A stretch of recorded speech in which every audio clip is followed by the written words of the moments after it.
चलिए देखिए third part. Third part में एक आपको 0 दे रखा है, अब आपको √5 दे रखा है। सर आपने कहा था कि क्वेश्चन में पहले ये देखना है कि सम फ्रैक्शन में है या प्रोडक्ट फ्रैक्शन में है। ठीक है, हाँ सर मैंने बोला था, बिल्कुल बोला था सर। फिर आपने बोला था कि अगर सम फ्रैक्शन में है तो वहीं से शुरुआत करो, अगर प्रोडक्ट फ्रैक्शन में है तो वहां से शुरुआत करो, और अगर कोई फ्रैक्शन में नहीं है तो आपकी मर्जी है। तो यहां पर कोई भी फ्रैक्शन में नहीं है, तो हम इसको सिंप्लीफाई कर लेते हैं। ध्यान से देखेंगे प्लीज।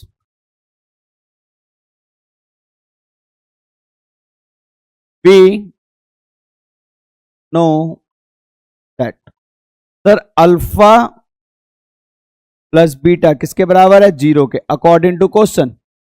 और अल्फा प्लस बीटा बराबर होता है -b/a के, अकॉर्डिंग टू कंसेप्ट, है ना, अकॉर्डिंग टू कंसेप्ट। ठीक है, तो दोनों को कंपेयर कीजिए from equation first and second we get. Compare करने पे आपको क्या पता चलेगा? -b/a बराबर है किसके? 0 के। इस a को अगर 0 से मल्टीप्लाई करूं तो कितना आ जाएगा बेटा? 0। फिर माइनस को यहां पर लेके जाएंगे तो b बराबर कितना आ जाएगा? -0 यानी 0। तो बेटा b की वैल्यू तो आ गई क्या? 0। ठीक है, b की वैल्यू कितनी आ गई? 0।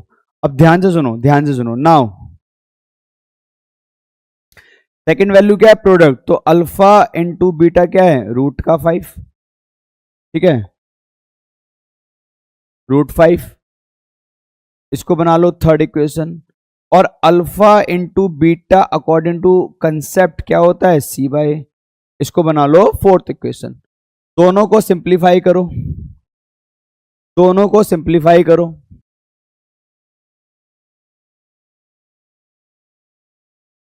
From equation third and fourth we get, third fourth को कंपेयर करोगे तो c/a बराबर कितना आया था? √5। ठीक है, c/a बराबर √5। अच्छा यहां पर ध्यान से देखो, एक चीज मैंने आपको बताई नहीं, एक चीज मैंने बताई नहीं आपको। ध्यान से देखो, मैंने एक चीज बताई नहीं। इसके नीचे 1 लगा दिया मैंने, इसके से क्या लगा दिया? 1, है ना। वैसे मैं आपको यहां पे बता रहा था, पर कोई नहीं, वहां भी हो जाएगा, कोई दिक्कत नहीं है। तो कंपेयर करेंगे तो रेशियो हटाएंगे तो a की वैल्यू आ गई 1 के और c की वैल्यू आ गई √5 के। तो यहां पर लेट कर लीजिए कि c बराबर √5 के, जबकि a बराबर 1 के। ठीक है, a बराबर 1। तो यहां से c और a की वैल्यू निकल गई और यहां से हमारी b की वैल्यू। अब सिंप्लीफाई कर लीजिए। आप जानते हैं क्या, एक क्वाड्रेटिक पॉलिनोमियल क्या होती है? ax² bx plus c। a की वैल्यू कितनी है बेटा? 1 के, b की वैल्यू है 0 और c की वैल्यू है √5 के।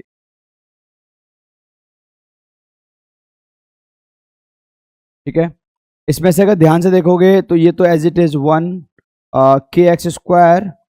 सर ये बन जाएगा 0 पूरा, है ना, ये क्या बन जाएगा? 0। क्या बचा मेरे पास? प्लस का √5 के। सर k कॉमन ले लीजिए, क्या बचा? x² प्लस का √5।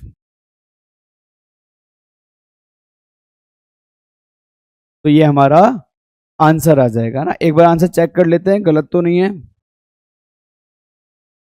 2.2 का फर्स्ट का थर्ड पार्ट।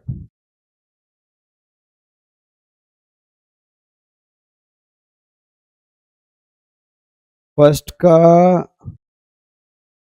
x² प्लस √5, बिल्कुल ठीक है, कोई गलती नहीं करी है हमने।